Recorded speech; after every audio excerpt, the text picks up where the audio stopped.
Corona से हजारों अमवात, लाखों मुतासिर, लेकिन लापरवाही है कि इंतहा पर। कराची में निजी स्कूल इंतजामिया ने हुकूमती अहकामात हवा में उड़ा दिए।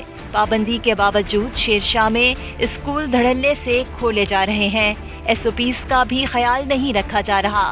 वालिदैन और तलबा ने स्कूल इंतजामिया का पोल खोल दिया। सारे आ रहे हैं, बस बच्चे थोड़े कम हैं, बाकी टीचरें, मैडम, सर सारे आते हैं। मास्क के अभी बच्चे इतने नहीं लगाते हैं, कोई कोई लगा लेते हैं, कोई कोई नहीं लगाते, बाकी टीचरें, सर ये सब मास्क लगा के रखते हैं। शहर के जिला वस्ती में लॉकडाउन के बावजूद हॉटस्पॉट्स पर मामूल की सरगर्मियां जारी।